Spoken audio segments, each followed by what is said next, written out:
So what drove you to even have an interest? When I was 8, I used to go to my uncle's farm. That Keith Clark's dad. Okay. He was my uncle. And what's his name? What was his name? Robert. Robert. Robert Clark. But anyways, he used to go to races all the time. So since I was about 8, I used to go to races with him all the time. That's how come I went to the racetracks. Where would you go? Dickie Bend Speedway. Probably just got out of high school. I believe it was the last day that Jamestown Speedway run. Well, I was over there, I think with Roger Sadowski. Okay. Well, there was a guy there from Faulkner. He said, why don't you take my car around the track a couple laps? Just for the heck of it. So I did. No helmet on, nothing, just drove it around the track. You know, slow speed. Wasn't my car, I wasn't going to wreck it. But that's probably the first time I drove a race car. Well, I got connected with Hanson's, and me and Dave Hanson, we had the first car, and we did excellent with it. What kind of car was it? It was a 40 Chevy Coupe. It was back up in our orchard. We took that and kind of stripped it out, set it on fire, and burnt all the tar and stuff off from it to make it just as light as possible. Oh, golly. That's how we made our first race car. And what number did you put on it? Number 9. Number 9. Where did you race it? I mean, at some point you had your first race someplace. Well, Rock and Roll Speedway. That was in the, in the early times. And then we went to Vans and raced Sherman 2 or 3 times. Well, I think he just took and cleaned off his front yard by his house. Really, because I remember his house sitting there. And it wasn't very far from it. And he just made a dirt track. We had a lot of people come there. A lot of Canadians and Buffalo. They were the hot shots. What was the draw? What was so distinctive about it would draw people there? Well, there was no tracks up that way. And there's a lot of race cars. And they're looking for another place to race. We just had a little cheap motor in it, our car. Yeah. And we didn't have hardly any money in it, but it run pretty good. It made the guys pretty disturbed that had a lot of money in their motors, and they couldn't beat us. What kind of engine did you have? 235 Chevy 6. But we did a little something to it that nobody knew, and it run hard. Well, of course, now that the statute of limitations is run, let's hear about it. Well, what we done, kind of just stumbled onto it. That was, it had hydraulic lifters in it. We took them out, we put solid lifters on that hydraulic cam, and we set right straight through 1/1000th clearance on intake and exhaust. And it run like a full modified motor. It run good. Nobody ever tore you down. Nope, they wanted to. All them guys from Canada and Buffalo, every week, we're going to tear that car down. Well, come on. Let's get her done. Pay us for it. You can tear us down anytime you want. They never did. So about 10 years is what I raced. Okay. Well, he was a nice guy. Yeah. He's a very nice guy. Did he race at his own racetrack? He did some. He raced a little bit up in Rock and Roll too. That's kind of why he kind of got the bug in it to do that. So your car is number 9. Yep. We had a chance to interview your brother Dale last week, and he was number 10. Yeah. And was there a friendly competition between two brothers? Well, we never had no disputes over it. But you wanted to beat him. Oh yeah. That was no problem. So 1959, I keep seeing these races at Van Speedway where The winner is Fred Clark, second Dale Clark. Winner, Fred Clark, second place Dale Clark. Winner, Fred Clark, second place Dale Clark. Did you ever get mad saying, come on, let me win once in a while? Maybe. Probably heard it. Your mother's favorite? I think so. Most of them are from Buffalo, Canada, and they had a guy in Buffalo that built their motors for them, and they had like $1,000 in their motors back then, which is a lot of money. Yeah. In fact, me and Rule, we went up and seen the guy a couple, 3 times, and he come down and seen us that did all this, and just wondering how we could get a little Chevy 6 to do that kind of business against his big Fords. But, Did you connect with him? well, like I say, me and his younger brother, we started out first, Dave Hansen. We had that good Chevy 6 with a 235 in it. Then when we got done with that, then I got connected with his brother with a super modified. And then we went to other cars after that. So you continued with him right to the end, didn't So I you? quit, Yeah. yeah. And it sounded like he was using a technique of, lighter is better. We've heard the stories about Frank Ruhlman.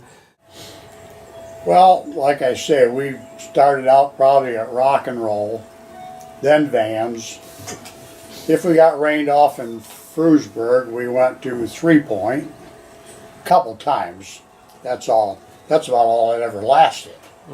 And then Dickie Benz, he built a speedway up on the hill, up out of Warren, run a couple, 3 times. We did that, and we run Sherman in the old gravel pit. Of course, then naturally down at Tri-City Speedway, that's where we ended. And of course, State Line. Oh, sure. So Short-lived at State Line. Oh, was that right? Yeah. What happened? Well, we run the 100-lap jalopy races before with that car, me and Dave. And then when Steve, he worked at Schultz. Him and Rule Hansen had a car together. Davis? Yeah, Steve Davis. He worked at Schultz. Him and Rule Hansen built a car together. And in '64, I won a lot of races. And they didn't like it, because their favorites probably couldn't beat me. And that kind of ended it up there. Who didn't like it? State Line? Owners. Okay. This was Leonard Briggs and Company? Oh, yeah. Yeah. Yeah. That's, How did they manifest that? How did they say, come on? well, we were drawing big crowds back then. I mean, huge crowds. You couldn't even hardly walk in the place. And they were paying us nothing. So one time up in Erie, we had a big race up there. And, oh God, it was packed. So there some guys got together and says, I think we ought to take and shut this place down until we get more money guaranteed. So we did that day. And they didn't like it. Of course, I'm right up front, Well, what the heck? Looking for more money. They were making tons of money because they had a lot of people. And then we finally did get it. But, So that particular night, there was no racing, sort of a boycott? oh no, we raced. Oh, you raced? Yeah, it was short-lived. Okay. I mean, there's so many people there. My goodness. In fact, Lou Blaney was even there that time. And one of the big shots out of Ohio. That's how big that race was that day. Yeah. We just went up and made a point to them that we wanted more money or else. whatever happens. And they agreed upon more money. Gotcha. Well, we had to put a point to them to get it done. Right. Yeah. Because they were paying us, called them jalopies back then, but but we got a little money out of them. A little bit, Yeah. because we were getting nothing. So you had, this is 64, you had a lot of success there. And who were the other guys, just for the camera, who were the other ones that were there, also had success there? Well, Ronnie Blackmer and, the guy from Sherman that died last year, 2 years ago. Whitehead? Whitehead, he was pretty good. Oh, McGurk showed up. Did you and Rule build a car that Leonard didn't like? Yeah. Tell us a story about that car. Well, after we won all them races in 64, 64, we built a new car because the last race at State Line in 64, I got my car junked. If I started that last 100-lap championship race, well, nobody could beat me in points or nothing. So what happened was, their pit steward, they put him in a car. They dropped the green flag for the 100-lap race, and then threw the caution flag immediately. Of course, I'm last. Always last. Never started anything but last. Everybody was dead stopped. He come around the track coming like crazy, smashed right in the back end of my car. Took me out. Got the frame and all, that's how hard he hit me. And I was stopped. That's how they got it done. Believe it or not. And I always had my kind of little doubts about it, but not too many years ago, probably 3-4 years ago, I seen him and I asked him point blank. I've always heard this theory that they got that done that way. He said it was true. So you and Rule, your car was wrecked and you had to build another one. Yeah. Okay, so what? So then we built a coupe. We built it right from scratch. And we had the engine offset to the left. More weight on the inside. Well, they didn't like it. They come right down to the garage Thursday night before Saturday night race start. Got their rule book out and went right through, bought the motor. Well, that's legal, but it's pushing it. Transmission, that's okay. Well, the rear end, that's offset, but there's nothing in here that says it's illegal, but we don't like it. That kind of stuff. So then, when it got all done with all the talking on this car, they opens up their rule book and shows us the last paragraph in their rule book.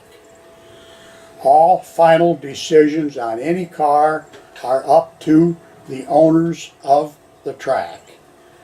You will not run our track. And that's forced your hand to go to Tri-City Tri-City then. Speedway, yeah.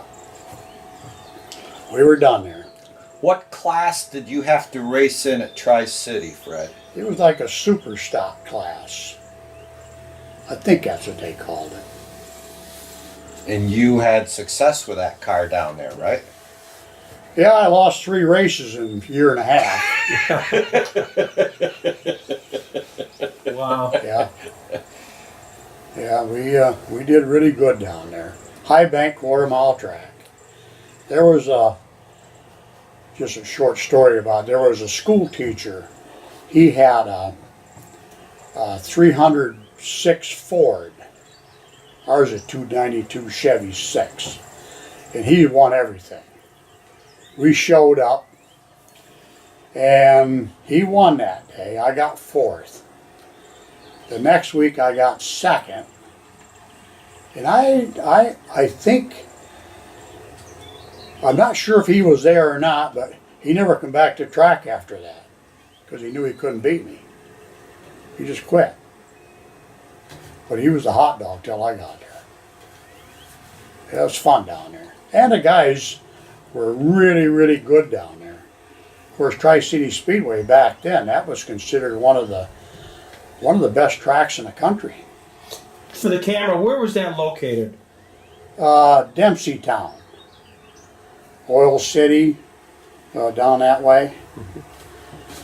Yep. Up on top of a mountain. An hour and a half from here. Yep. So you guys raced down there in 65 Yep. and 66 And 67. and 67. Yeah, 3 Okay. years. And then, Well, what happened was we had that coupe, we sold it, and then we built another one that was like a sprint car with the same motor and everything in it, with a in and out box, no transmission, put 3 deuces on it, and we never lost a race with it. But then halfway through the year, maybe a little more than that, me and Bill Wheeling and probably 3 or 4 other guys, I think there was 5 of us all together. They said, you guys are too good for this class. They put us in with a full-fledged sprint cars. okay. Of course, then they were considered the best in the country back then at Tri-City Speedway. Yeah, they're pretty tough to compete with. And they had V8s. Oh, absolutely. Yeah, and you were still with your 6. I mean, just like us with that sprint car that we built, of course, we used all the components out of that coupe. We actually had about $250 cash in that car, except for putting other stuff in it. And we're sitting right alongside of the Music Man out of Erie, PA, they called him back then. He was sitting in a $20,000 sprint car. And I'm sitting beside him. That was a class we had to go to. Of course, that just kind of too much for us back then. We also had a little problem with that car. We built a special rear end for it, get a lot of traction. I mean, you couldn't stop it. We had Oshkosh axles that were built for the rear end. Well, they were probably 2 inches across. I was twisting them off like toothpicks because he supercharged that 6-cylinder Chevy. Built his own fuel injection. He built his own blower for it. The nearest anybody could figure out on that motor that we had in that sprint car back then, that was making 650 horsepower. And it was rated 135 stock in a truck. So it would run. Yeah. Did you guys give any consideration to building a car and returning to State Line? Nope. Winning the championship at Tri-City Speedway was probably the highlight because that was some of the best cars around.